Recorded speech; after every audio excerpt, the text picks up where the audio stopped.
Eletrônica básica. As leis de Kirchhoff.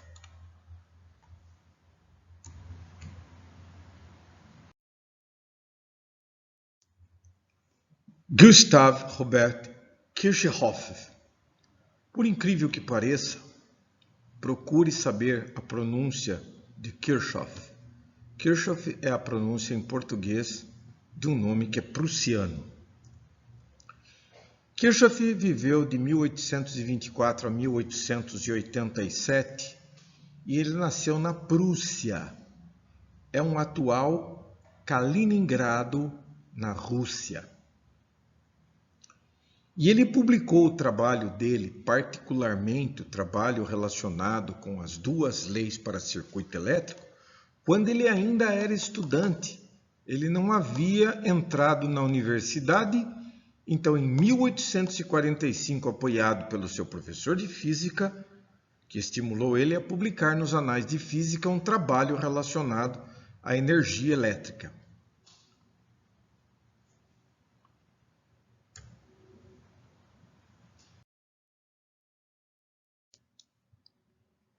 Vamos lá, então.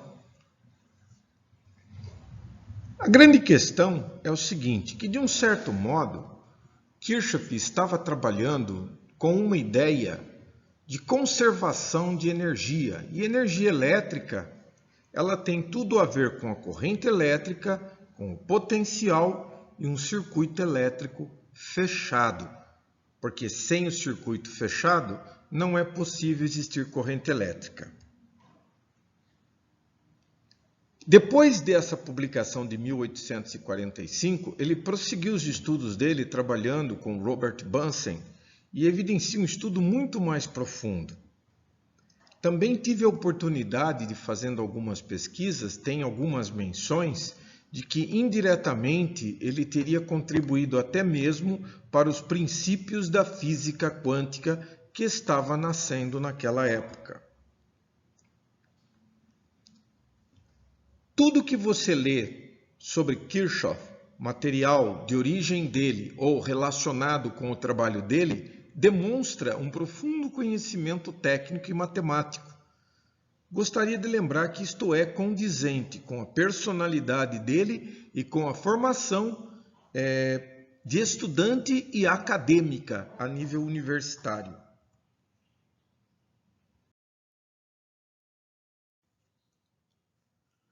Basicamente, são duas as leis.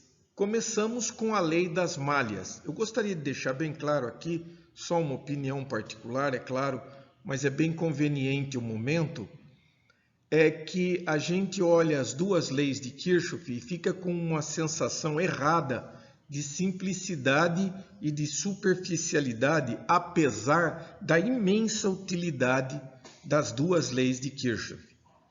O que eu vou apresentar aqui é realmente a aplicação, que normalmente você vai encontrar na maioria dos sites que se relacionam com isto. Em uma malha fechada. Bom, nós precisamos entender o que é uma malha fechada. Ao longo do curso, eu vou ter a oportunidade de mostrar para os senhores o conceito de malha. Malha é um caminho percorrido eletricamente. Ele tem que ser fechado. Então nós vamos ver isso com calma.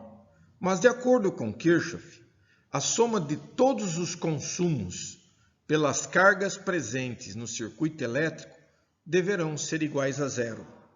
Em outras palavras, você tem que ter fornecedores de energia, são as baterias, e você tem os consumidores, que são as cargas elétricas. A soma daquilo que é fornecido tem que ser igual à soma daquilo que é consumido. Como eu havia mencionado antes, ele trabalhava em estudos de conservação da energia. Esta é a equação para a lei das malhas. A somatória das tensões em uma malha fechada, que consiste em V1 mais V2 mais V3, quantas forem, tem que ser igual a zero.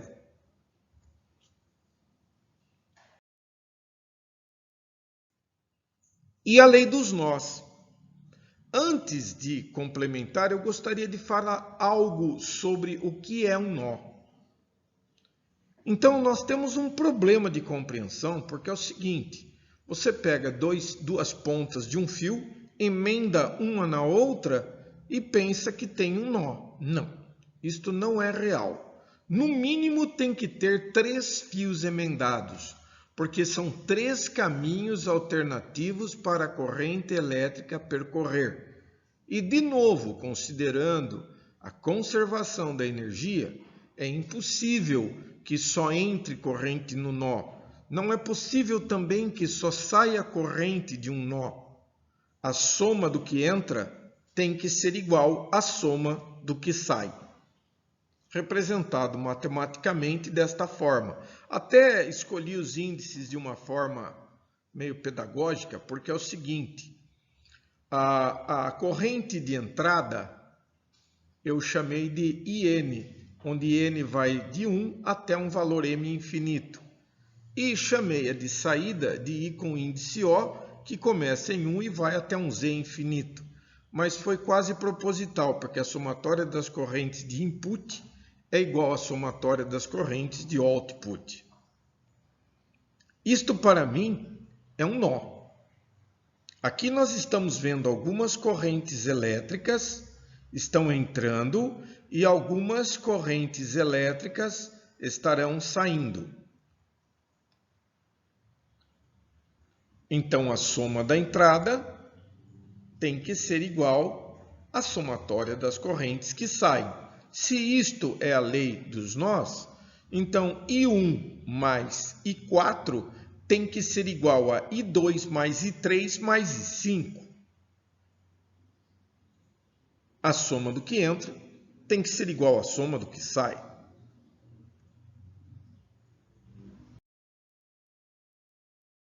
Não existe melhor forma de compreender as leis relacionadas com Kirchhoff do que uma aplicação.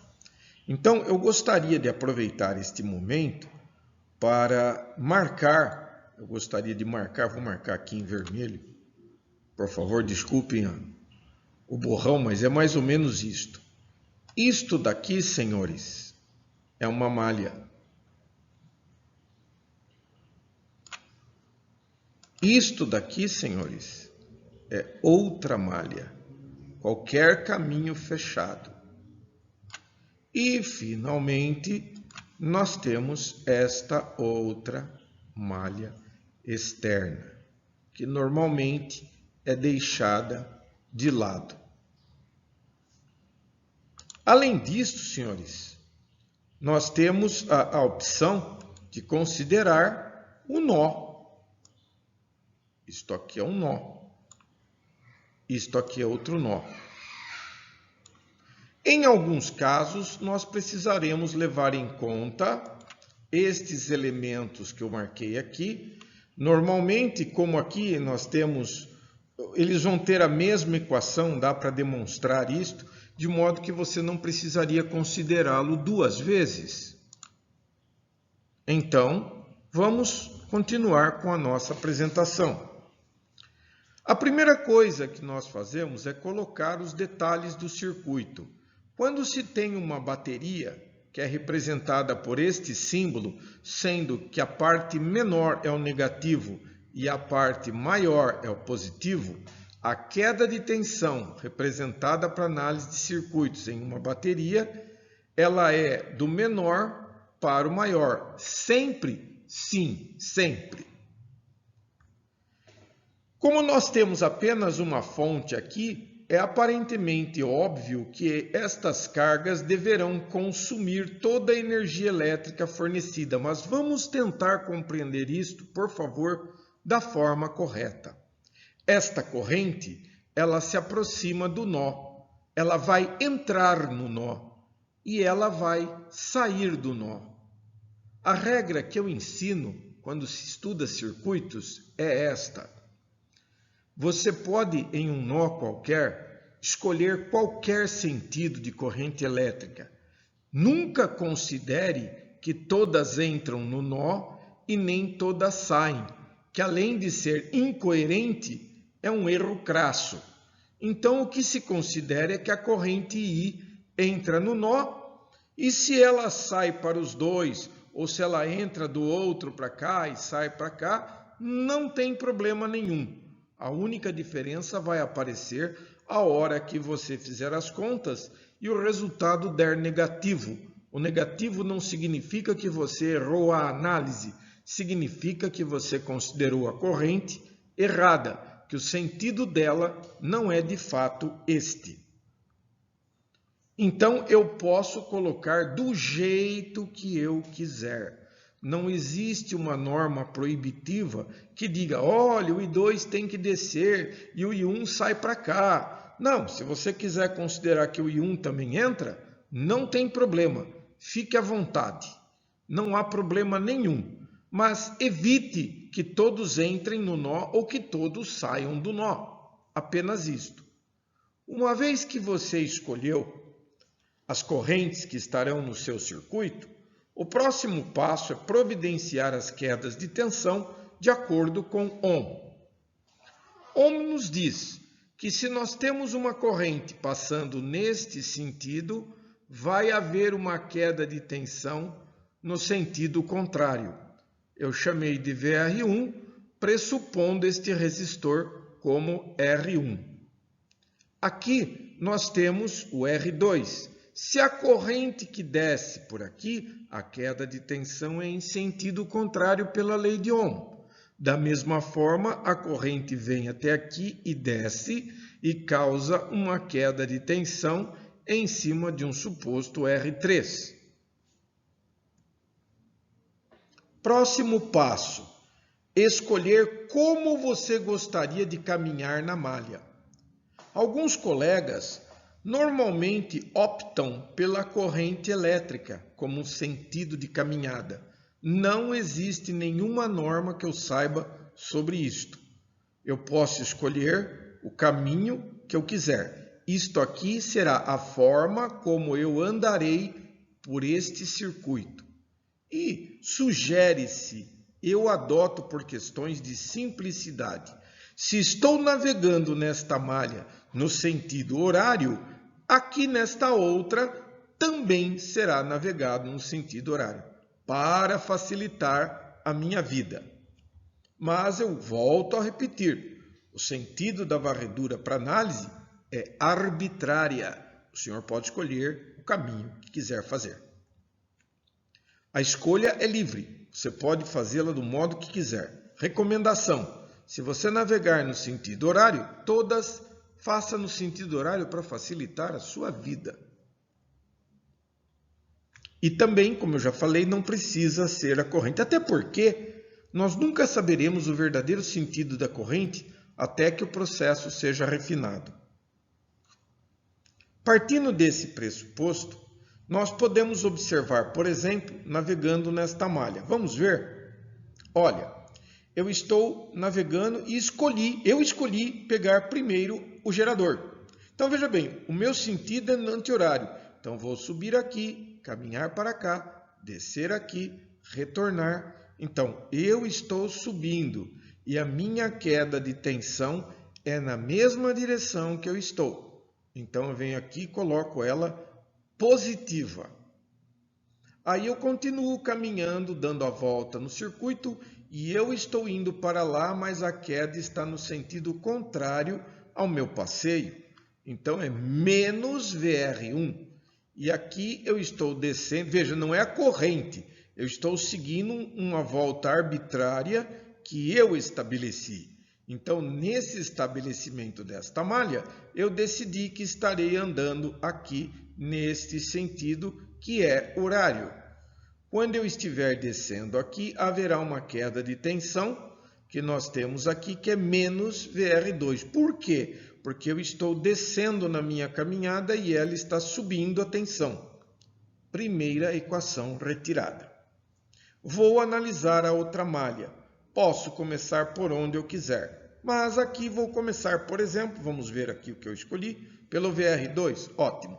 Então, o sentido de caminhada é este. Toda queda de tensão que for contrária ao meu movimento será negativa. E toda aquela que for favorável ao meu movimento será positiva. Então, estarei subindo por aqui o VR2 também, de modo que ele é positivo. Aqui nós estamos caminhando assim, eu estou descendo e o VR3 está subindo. Então, menos VR3. Vocês estão vendo que interessante? A soma das tensões dentro de uma malha é igual a zero. Esta é a aplicação da lei das malhas. Aqui nós temos duas equações, mas nós também temos o nó. E neste nó daqui, a corrente I entra e a corrente I1 e a corrente I2 saem. Portanto, o que entra é igual ao que sai. Agora nós temos 3 equações para estudar. Eu só gostaria de lembrar ao colega, não se preocupe, a menos que você tenha necessidade, não se desgaste. Vou explicar por quê. A corrente que está vindo aqui é o I2. A corrente que está vindo aqui é o I1. E a corrente que está saindo é o I. Então você concluiria que I é igual a I1 mais I2. É a mesma conclusão deste nó de cima. Por isso, muitas vezes, não há necessidade de você analisar todos os detalhes. Quer ver uma outra malha? Esta de fora. Eu poderia navegar por ela por aqui. Mas eu acho que não vou precisar dela. Estas 3 equações me bastam.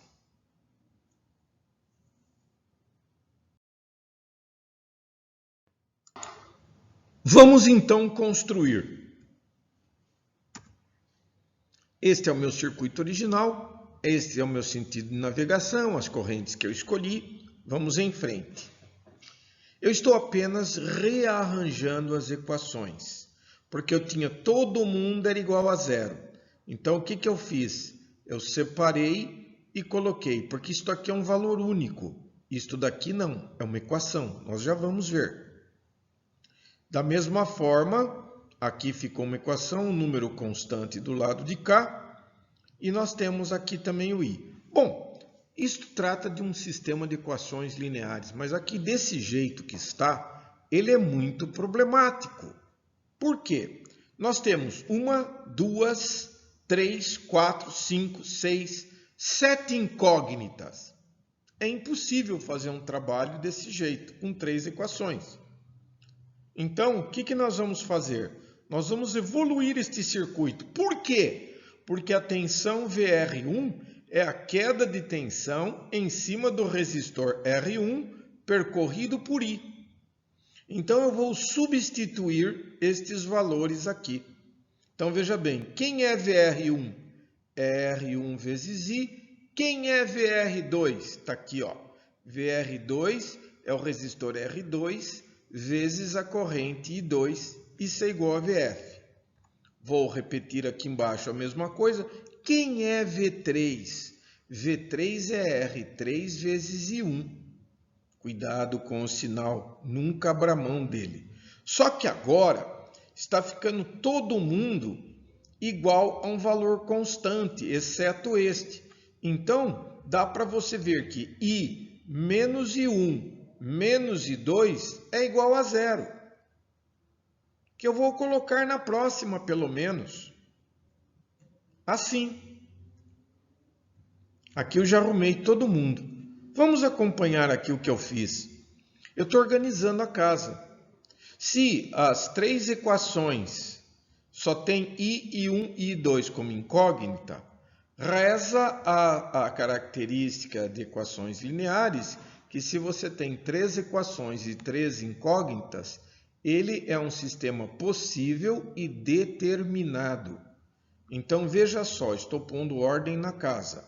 Pode observar que eu alinhei todos os I's. R1I, 0I, porque não tem I na segunda linha, porque multiplica por 0. E o I1 é 1 que tem na frente dele, é 1 e 1. E o I1, como é que fica o I1? Bom, nesta primeira linha não tem. Então, eu vim aqui e coloquei 0 e 1.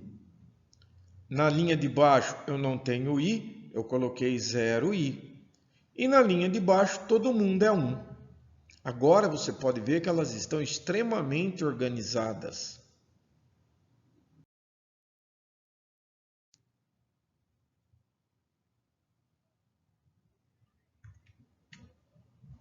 Este é o dispositivo final. Só que veja bem, tecnicamente falando, I, I1 e I2 poderia ser X, Y e Z, X, Y e Z. É muito chato e cansativo trabalhar com o I aqui do lado, mas você não pode eliminar. Mas eu vou organizar isto para que eu enxergue apenas os números para facilitar a minha análise. Vamos lá.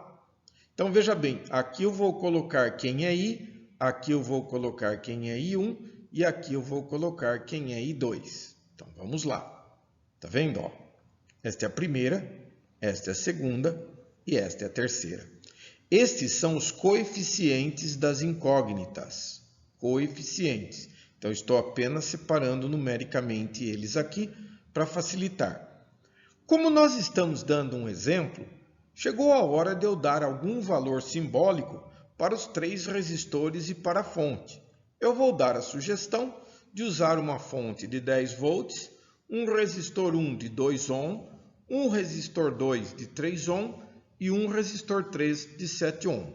Ficaria, portanto, as minhas equações desta maneira, só com números. Veja, é 2i1 mais 2i mais 0i1 mais 3i2.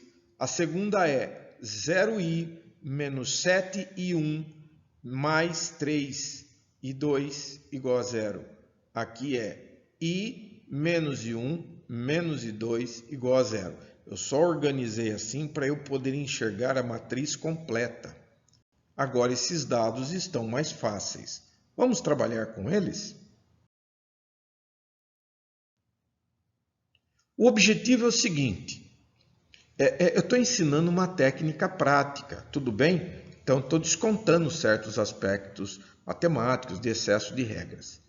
Eu preciso zerar os 2 primeiros coeficientes de uma linha, respeitando as regras de sistema de equações lineares. Bom, quais são as coisas que eu posso fazer? São poucas, pessoal. Você pode multiplicar uma linha por uma constante. Então, por exemplo, eu poderia multiplicar a primeira linha, todos os coeficientes por uma constante. Posso trocar as linhas de ordem, posso passar a primeira linha para a posição 2 ou vice-versa. Posso somar uma linha coeficiente a coeficiente e jogar no lugar de uma delas. Então, eu faço assim. Por exemplo, aqui eu escolhi que esse é o cara que eu não vou mexer no sentido de zerar. E, portanto, eu preciso dar um jeito de zerar esses 2 elementos. Então, estou colocando eles de volta aqui. Bom, então é o seguinte. Eu gostaria de eliminar, mas se você observar, não é tão simples de fazer, tá ok? Só que eu quero que você note o seguinte, tá vendo o 2 aqui, ó? Então, não tem como sumir com ninguém? Tem sim. Se eu multiplicar a linha de baixo inteirinha por 2, ficaria assim, ó. 2 vezes 1 é 2, 2 vezes menos 1 é menos 2, 2 vezes menos 1 é menos 2 e 2 vezes 0 é 0. Agora, eu vou subtrair isto menos isto, isto menos isto, isto menos isto e isto menos isto. Só que eu vou fazer da seguinte forma, que a lei me permite.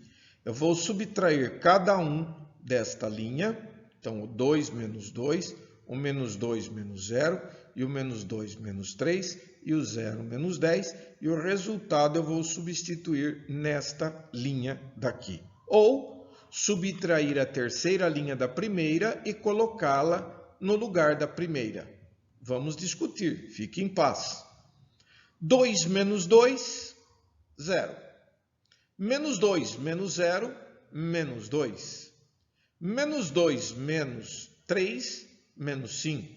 0 menos 10 é menos 10. Observe que esta linha multiplicada por 2 continua firme e forte.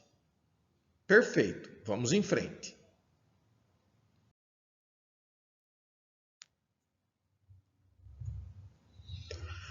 Agora, olha o que é que eu vou aprontar. Eu vou multiplicar a segunda linha por menos 2 sétimos. Fique em paz, fique tranquilo, porque isto aqui para mim é o verdadeiro pulo do gato. Por que que eu estou fazendo isto? Preste atenção.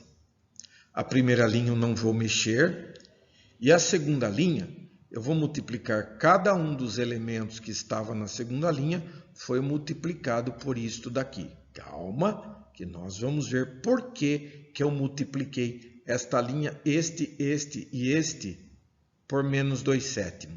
Tem um lance muito legal. Aguenta aí. Agora que eu fiz essa conta maluca, eu vou fazer o seguinte. Esta linha menos esta linha e entra no lugar desta linha. Então, vou somar, né? A segunda linha e a primeira e substituí-la no lugar da primeira. Olhe como fica. 0 menos 0 é 0. Aliás, perdão, é soma, né? 0 mais 0 é 0. 2 mais menos 2 é 0. Menos 8, 5, 7, 14 mais menos 5 dá menos 5,85714 e 0 mais menos 10 é menos 10. Ficou assim. Tá ok?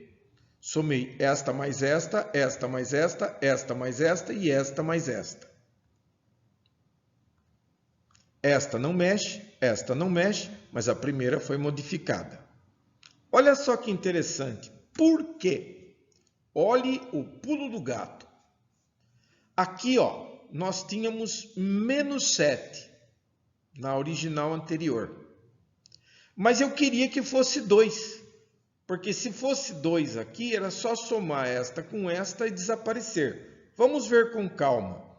A dica é esta, preste muita atenção que aqui você aprende como lidar com essas equações. Eu tinha menos 7, mas eu gostaria que fosse 2. Então, como que eu vou fazer? Bom, então vamos lá. Eu tinha menos 7. Eu queria que fosse 2.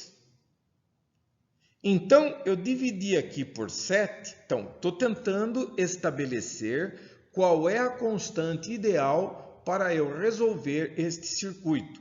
Então, para isto aqui, que era menos 7, virar 2, eu multipliquei por menos 2/7, porque assim eu posso cancelar este com este, e por causa do menos daqui com o menos daqui, sobrar o 2, que foi o número que eu separei aqui. Agora, eu consigo chegar nesta linha. Então, veja, a dica é esta. Tinha menos 7, mas eu gostaria que fosse 2 para eu poder somar esta linha com esta e zerar este cara daqui sem afetar este, porque 0 mais 0 é igual a 0. Tudo bem? Então, vamos em frente.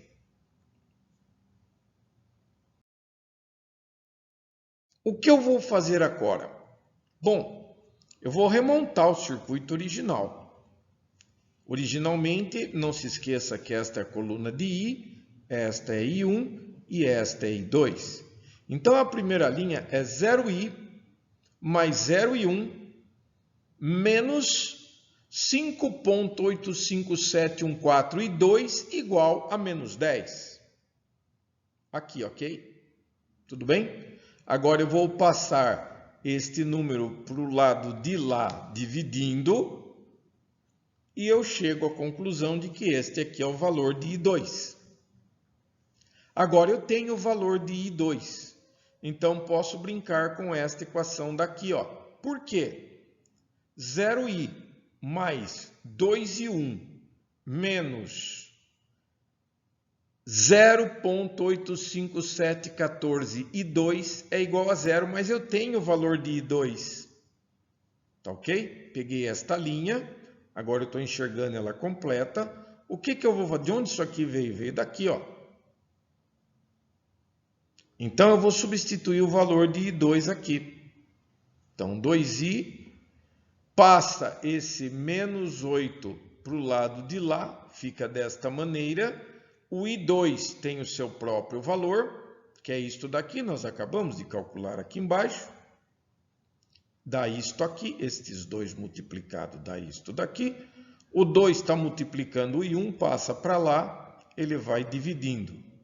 Tudo bem? Então, a I1 vale este valor. Então, já calculei a I2 e já calculei a I1. Lembra que a minha equação era 1 menos 1 menos 1? Então, eu posso utilizar qualquer equação. Elas são desintegradas. Então, I menos I1 menos I2 é igual a 0.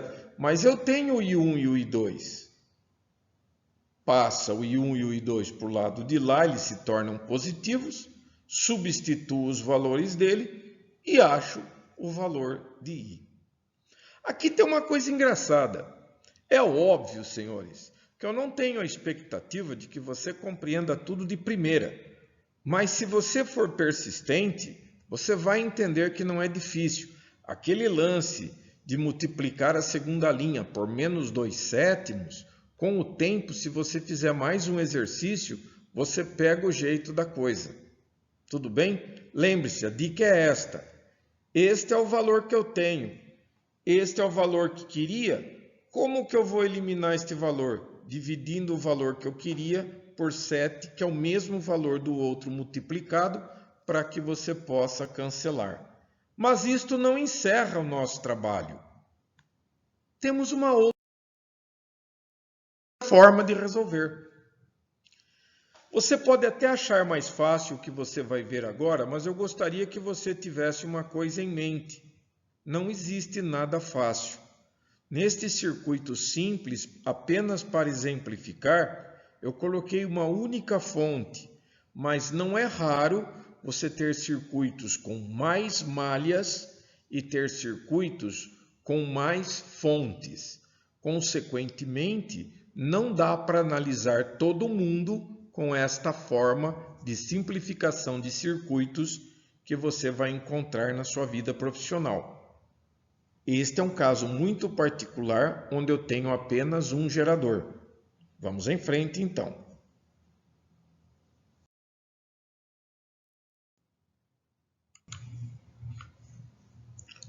Então, o que nós temos aqui é o nosso circuito. Aqui eu estou colocando os valores para você não se esquecer.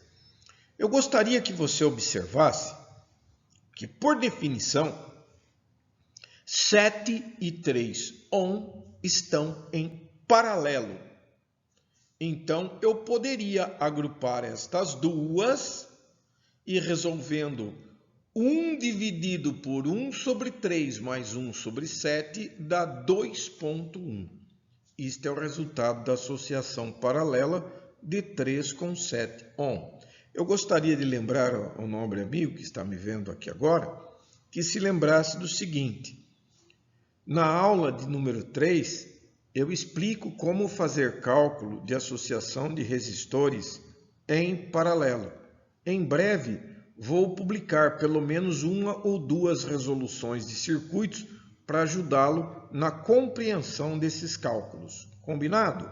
Por enquanto, se você assistir à aula anterior, que é a aula de número 3, você vai entender como se associam resistores em série, paralelo, misto e estrela triângulo.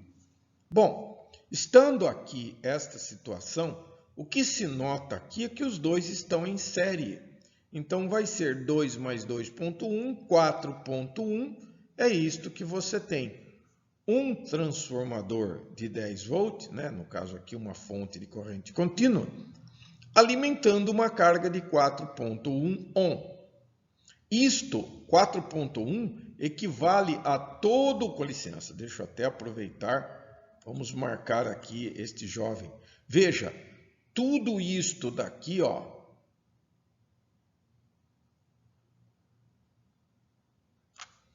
O gerador enxerga aquele aglomerado. Isto não significa que necessariamente você tenha que lidar com isto. Mas, observe, o gerador alimenta o conjunto. O conjunto está associado de uma forma que produz um valor equivalente, que é este cara que você está vendo aqui de 4,1. Tudo bem? Então, isto aqui representa esta associação para o gerador. Portanto, fica muito fácil calcular a corrente elétrica. Pela lei de Ohm, temos 10 volts aplicado em 4.1 ohm, e isso daí vai dar uma corrente de 10 dividido por 4.1, e ela vai dar 2.143902 ampere. Perfeito. Eu tenho o caminho de ida, vindo aqui para cá, vindo aqui para cá, e agora eu vou fazer o caminho de retorno. Portanto, eu vou pegar o meu circuito, vou voltar a esta situação. Só que agora eu já conheço o valor da corrente elétrica. E a corrente elétrica que passa no circuito em série é a mesma. Então, a corrente que passa aqui é a mesma corrente que passa aqui. Ora, eu posso calcular a queda de tensão no resistor R1 e aproveito para calcular a queda de tensão em cima do meu resistor de 2.1. Então, a queda aqui é 2 vezes 2.43902. E isso aqui me dá esta tensão. Aqui acontece a mesma coisa. Vx é igual a 2.1 vezes a mesma corrente.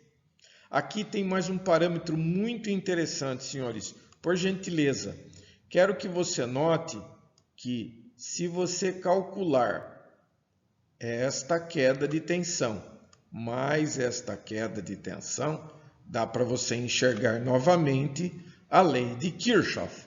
Por quê? 4.878805 mais 5.12196 dá 10 volts. Isso aqui é muito legal mesmo. Finalmente, nós temos aqui o nosso circuito agora. Eu estou desmembrando ele, mas como esta carga equivale a estas duas daqui, as duas cargas estando em paralelo estarão sujeitas à mesma diferença de potencial. E o Vx eu sei quanto vale. Então eu posso calcular o valor de I1 utilizando esta equação. A corrente I1 vai ser a queda de tensão em cima do resistor dividido pelo valor do resistor.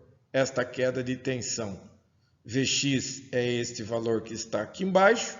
E, portanto, a corrente I1 dá este valor daqui. E aqui nós temos a corrente I2, que também será calculada da mesma forma, produzindo uma corrente I2 de 0,73171 ampere. Vamos fazer como consideração uma comparação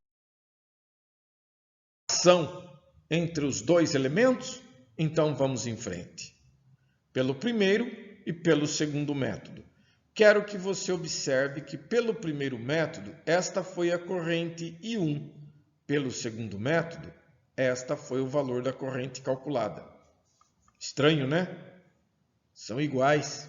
Então, pelo primeiro método, o I2 vale isto.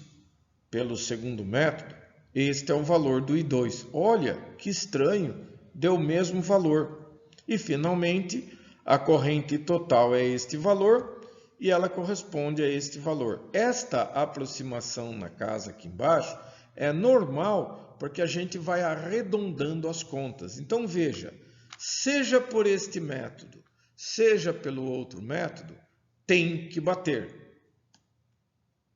Muito obrigado pela sua atenção, meu amigo. Bons estudos. A gente se vê.